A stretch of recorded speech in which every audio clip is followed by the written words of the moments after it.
വേദങ്ങൾ ഭാരതീയ സംസ്കാരത്തിൻ്റെ അതിമഹത്തായ തത്വചിന്തയുടെ ആധികാരിക ഗ്രന്ഥങ്ങളാണ്. ഇവയെ ഹിന്ദുമതത്തിൻ്റെ പ്രാഥമിക ശാസ്ത്രഗ്രന്ഥങ്ങൾ എന്നും വിശേഷിപ്പിക്കുന്നു. നമസ്കാരം. ഇന്നത്തെ ക്ലാസ്സിൽ നമ്മൾ പഠിക്കാൻ പോകുന്നത് വേദങ്ങളെക്കുറിച്ചാണ്. വിദ് എന്ന സംസ്കൃത പദത്തിൽ നിന്നാണ് വേദം എന്ന പദത്തിൻ്റെ ഉത്ഭവം. വിദ് എന്നാൽ ജ്ഞാനം എന്നാണ് അർത്ഥം. വേദങ്ങൾ പൊതുവെ അറിയപ്പെടുന്നത് ശ്രുതി എന്ന പേരിലാണ്. അതുപോലെ വേദാംഗങ്ങൾ സ്മൃതി എന്ന പേരിലും അറിയപ്പെടുന്നു. ഭാരതീയ ദാർശനിക പ്രസ്ഥാനങ്ങളുടെ ആദ്യമൂലം വേദങ്ങളിൽ തന്നെ കാണാൻ കഴിയും. വേദകാലഘട്ടം 2000 BC മുതൽ 500 BC വരെ വ്യാപിച്ചു കിടക്കുന്നു. വേദങ്ങളാണ് അറിവിൻ്റെ സ്രോതസ്.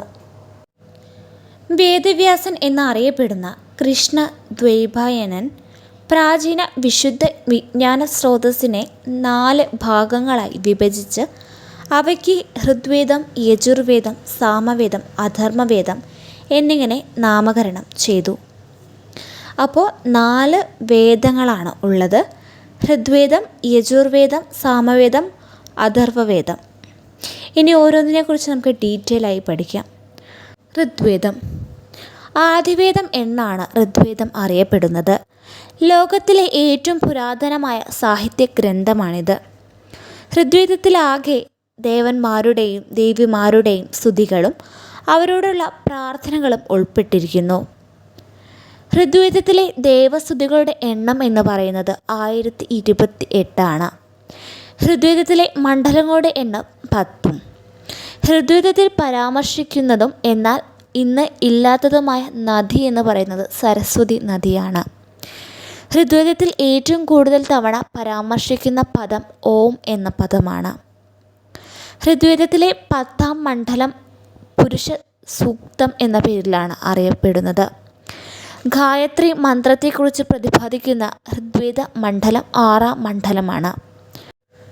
ഋഗ്വേദ മന്ത്രങ്ങൾ ചൊല്ലുന്ന പുരോഹിതനെ വിളിച്ചിരുന്നത് ഹോത്രി പുരോഹിതൻ എന്നാണ്. ആര്യന്മാരുടെയും ദാസന്മാരുടെയും തമ്മിൽ നടന്നിരുന്ന യുദ്ധത്തെ പരാമർശിക്കുന്ന വേദവും ഇതുതന്നെയാണ്.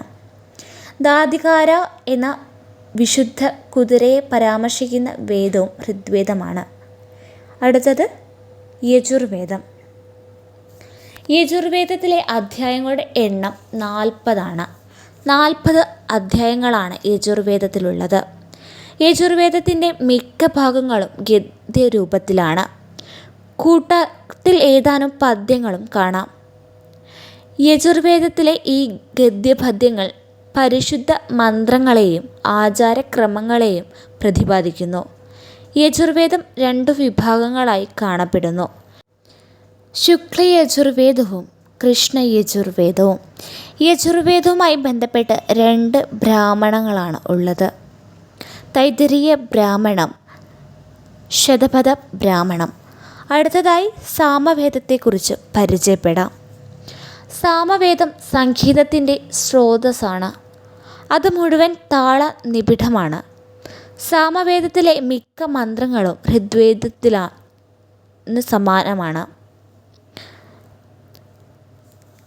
സാമൻ എന്ന പദത്തിൽ നിന്നാണ് സാമവേദം എന്ന പദം ഉടലെടുത്തത്.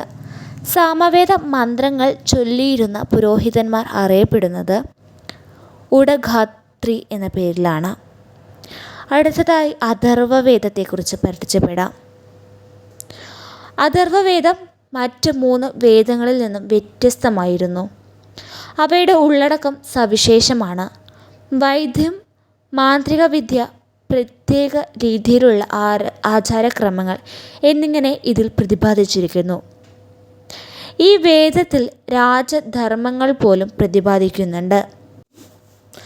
അഥർമാവ് എന്ന മുനി രചിച്ചതായി കരുതപ്പെടുന്ന വേദം അഥർവവേദം എന്നറിയപ്പെടുന്നു. ആര്യന്മാരുടേതല്ലാത്ത വേദമായി കരുതപ്പെടുന്നതാണ് അഥർവവേദം.